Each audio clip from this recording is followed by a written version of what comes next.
В начале заседания Кабинет министров Абхазии перераспределил остатки средств республиканского бюджета на 1 января 2024 года. На 1 января 2024 года остатки средств республиканского бюджета фиксировались в объеме 623,7 миллиона рублей, из которых всего лишь 97 миллионов рублей являлись собственными средствами. И весь остальной остаток имел целевое значение, соответственно, и распределяется по этому направлению. Далее Владимир Делба представил членам правительства проект постановления об установлении правил казначейского сопровождения при использовании средств бюджета. Стоит отметить, что на казначейское обслуживание с 2016 года переведена вся бюджетная система, включая местные и республиканские бюджеты, а также бюджеты государственных внебюджетных фондов.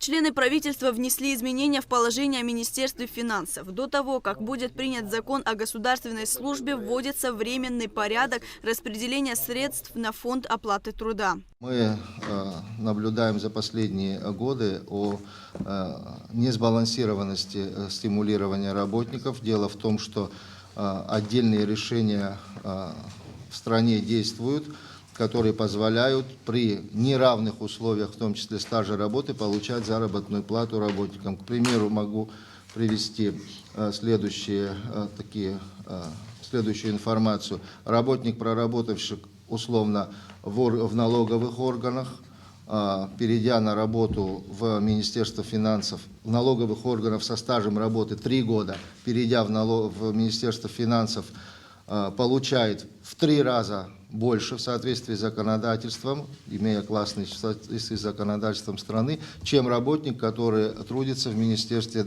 30 и более лет.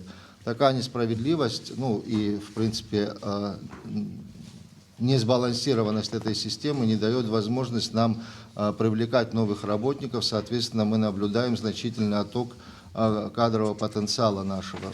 Правительство утвердило ведомственную краткосрочную целевую программу Минэкономики «Поддержка малого и среднего предпринимательства» на 2024 год. Программой предусмотрены ассигнования на 100 миллионов рублей. Государственная поддержка направляется на такие отрасли, как туризм, легкая пищевая промышленность, ремесленничество и народный промысел, общественное питание. Кабмин также принял постановление о государственном регулировании цен на алкогольную продукцию с содержанием этилового спирта от 10% объема и выше, поставляемую на экспорт. Для производителей, которые экспортируют менее 3 миллионов бутылок в год, будет применяться норма рентабельности 20%. Для тех, кто экспортирует больше, 25%. В 2023 году было принято изменение в законодательство, связанное с акцизами, и виноматериал, который ввозится для производства вина, соответственно, попадает под категорию налогообложения.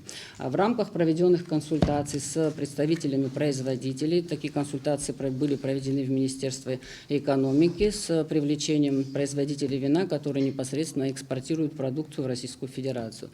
И по результатам этих встреч была достигнута договоренность и согласие о том, что необходимо использовать данную норму законодательства и непосредственно на алкогольную продукцию, которая экспортируется, использовать нормы госрегулирования. В данном случае мы не определяем предельный нижний уровень цены, мы только применяем норму рентабельности. Затем Кабинет министров утвердил ведомственные целевые программы Минздрава на 2024 год. На лечение граждан за пределами и на территории Республики Абхазия из средств республиканского бюджета выделяется 150 миллионов рублей, в том числе на процедуру экстракорпорального оплодотворения пациентов, нуждающихся в данной медицинской помощи. На приобретение лекарственных препаратов и медицинских изделий для обеспечения государственных медицинских учреждений в этом году будет направлено 190 миллионов рублей. На развитие и совершенствование организации заместительной почечной терапии будет направлено 50 миллионов рублей. В рамках целевой программы помощь получат до 80 человек с почечной недостаточностью. За счет средств Фонда обязательного медицинского страхования в 2024 году будут финансироваться 2 программы. Это обеспечение лекарственными средствами и медицинскими изделиями беременных, рожениц и родильниц 11 миллионов 530 тысяч рублей. Оказание химиотерапевтической помощи 56 миллионов 700 тысяч рублей. Целью ведомственной программы на 2024 год является излечение, улучшение и поддержание качества жизни больных с злокачественными новообразованиями, путем повышения доступности химиотерапевтической помощи, а также современное обеспечение больных химиопрепаратами первой, второй и частично третьей линии. Химиотерапия злокачественных новообразований – один из современных высокотехнологичных методов лечения различных видов злокачественных новообразований с помощью введения в организм человека и животных специальных химических веществ или лекарственных препаратов. Особое значение имеет непрерывность лечения, поэтому, Александр Золотинскович, финансирование программы будет осуществляться за счет средств внебюджетного фонда обязательного медицинского страхования Республики Абхазия в 2024 году. На медицинскую реабилитацию инвалидов ОВНА предусмотрено 3 миллиона 500 тысяч рублей. Совершенствование противотуберкулезной помощи населению Абхазии 7 миллионов. На программу медицинского обеспечения подготовки призывников выделяется 450 тысяч рублей. Премьер-министр поручил Минпросвещения и Абхазскому госиздательству в рабочем порядке согласовать порядок подготовки и издания собраний сочинений избранных произведений литературного наследия писателей к юбилейным датам. Здесь существенных нет изменений. Единственное, мы внесли пункт перевод художественной литературы и соответствующие расценки. Вопрос решался непосредственно с министром финансов. Мы пришли потом к единому мнению. Здесь идет речь о переводе как с абхазского на русский язык, так и с русского на абхазский язык. Но у нас сейчас проблема основная – это перевод с абхазского на русский язык.